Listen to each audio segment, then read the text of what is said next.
मेरा नाम संजय गाबा है। मैं लगातार आप लोगों को पिछले कुछ दिनों से बार-बार बातचीत और व्हाट्सएप के माध्यम से, टेलीग्राम के माध्यम से, फेसबुक के माध्यम से करने का प्रयास कर रहा हूँ। साथियों, जैसा कि आप जानते हैं, मैं कांग्रेस मुख्यालय में बैठता हूँ। कामगार कर्मचारी कांग्रेस का मैं राष्ट्रीय उपाध्यक्ष हूँ। आपके कुछ साथी पिछले 6 महीने से लगातार मेरे टच में हैं, लगातार मेरे पास आते हैं। अब उनकी समस्याओं पर गहन चिंतन, गहन चर्चा हमारी लगातार हो रही है। उसको देखते हुए हमने निर्णय लिया, क्योंकि चूँकि 2014 से आपकी रेल अप्रेंटिस की जीएम पावर मोदी सरकार ने, भाजपा सरकार ने ख़त्म कर दी, जिससे 1 लाख से ऊपर रेल अप्रेंटिस की नौकरी लगातार नहीं मिल रही है, उनका रोज़गार नहीं है, उनको आय का, घर चलाने का कोई साधन सरकार ने छोड़ा नहीं है। जीएम पावर होती तो उनको, जितने लोग लड़कों ने रेल अप्रेंटिस करी, वो इज्जत की नौकरी कर रहे होते, अपना घर अच्छे से चला रहे होते। अब ये भी देखने में आया कि आप लोग स्थानीय नेताओं के आगे पीछे, दिल्ली के नेताओं के आगे पीछे, यूनियन के नेताओं के आगे पीछे लगातार आप अपनी घूम घूम कर गुहार लगा रहे हैं। कोई आपकी सुनवाई नहीं है। आपको बुला करके सिर्फ एक फोटो सेशन होता है, या आपको सिर्फ बातचीत करके, मीठा कुछ बोल करके, मिठाई खिला करके वापस भेज दिया जाता है कि आपके लिए हम जंग लड़ेंगे, या कोई भी आश्वासन आपको दे दिया जाता है। लेकिन 10 साल में आपसे पूछना चाहता हूँ, क्या किसी आश्वासन का आपका हल निकला? 1 लाख आप रेल अप्रेंटिस से ऊपर हैं, 1 लाख से ऊपर लड़के हैं, क्या एक भी आदमी को नौकरी मिली? नहीं मिली। तो जो संघर्ष जिस तरीके से मैं आपको करने के लिए बोल रहा हूँ, उस पर तैयारी करने का प्रयास कीजिए। लगातार मैं आपको बोल रहा हूँ, आप लगातार दिल्ली आकर के जंतर मंतर पर आके आप बातचीत अपनी करते हैं। जंतर मंतर पर मुझे नहीं लगता 200 भी लड़का बैठने दिया जाता हो आज एक बार में। वो जंतर मंतर के टाइम गए जो कांग्रेस के समय में आप लोग आकर के कुछ भी वहां पर जो बात किया करते थे, अपना आंदोलन चलाया करते थे, आपके आंदोलन की कांग्रेस सरकार इज्जत करती थी। आज के समय में आप देखिए, जंतर मंतर के दोनों साइड बैरिकेडिंग कर दी है। भारत सरकार के वहां पर नुमाइंदे बिठा दिए हैं, फौज बिठा दी है, पुलिस बिठा दी है, उनकी अपनी फोर्सेस बिठा दी हैं। तलाशी करके तो आपको अंदर जाने दिया जाता है, और पूछा जाता है क्या करने आप अंदर जा रहे हैं जंतर मंतर पे, किस धरने पे जा रहे हैं। जहां उस धरने पे 50-100 आदमी अंदर, लड़का या आदमी हुआ, बाकियों को बाहर रोक दिया जाता है। आपको बार बार यही कहने का प्रयास कर रहा हूं कि आपके सामने अभी पिछले 1 साल में, 2 साल में 2 आंदोलन बहुत सक्सेस हुए।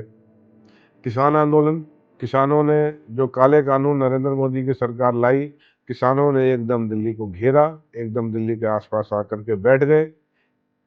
लगातार 11 महीने वो धरने पर बैठे, उनकी बात को सुना गया। आज की डेट में काले कानूनों को भारत की भाजपा सरकार ने रोक दिया।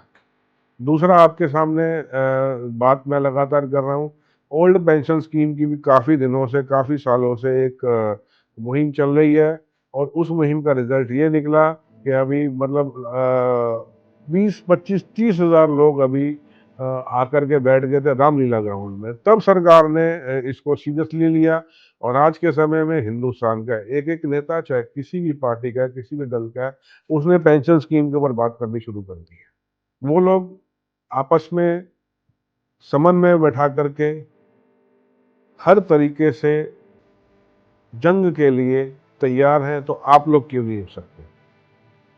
हम पहले लगातार प्रोग्राम्स करते हैं दिल्ली में। मैं आपसे बोल रहा हूँ कि अगले 6 महीने में हम कम से कम 3 बार हम एक बड़े प्रोग्राम करने का प्रयास करते हैं। वो प्रोग्राम जंतर मंतर पे नहीं होगा, वो प्रोग्राम हम करेंगे तालकटोरा स्टेडियम में, वो प्रोग्राम हम करेंगे अंबेडकर भवन में, वो प्रोग्राम के लिए हम नेहरू स्टेडियम बुक करेंगे, वो प्रोग्राम के लिए हम रामलीला ग्राउंड में करेंगे। लेकिन मुझे आपकी तरफ से कोई एकता नजर नहीं आ रही है।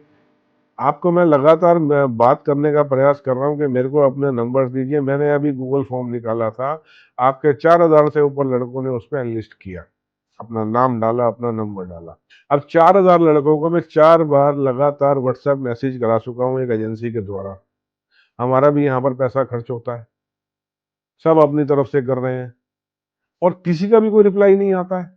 अब मैं 2 या 3 दिन, 4 दिन और देख रहा हूँ, मैं आपको बता रहा हूँ, अगर आपकी तरफ से मुझे अच्छे से रिप्लाई नहीं मिला, मुझे भरोसा नहीं हुआ कि आप लोग संगठन अपनी नौकरी के लिए अगर आप सीरियस नहीं है, तो फिर हम कितनी मदद कर पाएंगे आपके?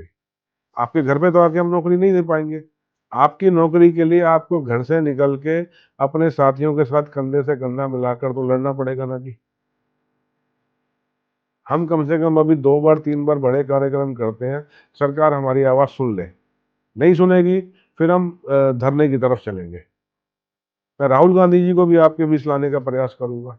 लेकिन मैं मुझे जब यही आश्वासन नहीं है कि आप लोग दिल्ली आ रहे हैं, आप लोग बड़ा कार्यक्रम कर रहे हैं, तो मैं कैसे अपने बड़े नेताओं को भरोसा दिलाऊँ कि हम कार्यक्रम कर रहे हैं, आप आइए। मालूम पड़िए मैंने उनको यहाँ इनवाइट कर लिया है और आप लोग नहीं आए। इसलिए मैं आज ये वीडियो जारी कर रहा हूँ। आप बात को गंभीरता को समझिए। आप हमारे हाथ अगर मजबूत करेंगे, तो आप अपना कदम अपनी नौकरी की तरफ जल्दी बढ़ा रहे हैं, जल्दी जाएँगे। हमारा प्रयास रहेगा कि आपके अच्छा-सा आपका राहुल जी लगातार बोलते हैं। एक तो उनका एक स्लोगन है, डरो मत। डरना आपने किससे है? क्यों डरना है? आप अपने हक की बात कर रहे हो, अपनी नौकरी की बात कर रहे हो, अपने रोजगार की बात कर रहे हो। दूसरा, राहुल जी एकदम चाहते हैं कि भारत के हर घर में एक नौकरी हमेशा अवश्य हो, ताकि घर अच्छे से चले। आपका घर चलेगा, उससे देश की भी तरक्की है। मेरी इन्हीं बातों को आप बहुत समझिए। लगातार हम प्रयास करें कि ये ना हो कि आपका हमें साथ नहीं मिल रहा, आपका हमें सहयोग नहीं मिल रहा। आपके कुछ यूनियन के नेता आपको बहका रहे होंगे, मुझे मालूम है, मैं सबको अच्छे से जानता हूँ कि ये सब बहकावा है, वहाँ कुछ नहीं होना है। अरे भाई, अपने रेलवे यूनियन के नेताओं से पूछो 10 साल में आपने क्या किया उनके लिए? उन लोगों ने 10 साल में आपके लिए क्या किया, जो आपको हमारे पास आने से रोक रहे हैं? अपने लिए, अपने हक के लिए साथ आइए, अपने परिवार के लिए साथ आइए, अपनी नौकरी के लिए साथ आइए। बस इतना ही मैं कहना चाहता हूँ। लड़ना है रेल अप्रेंटिस की नौकरी लेने तक। धन्यवाद। जय हिंद, जय भारत।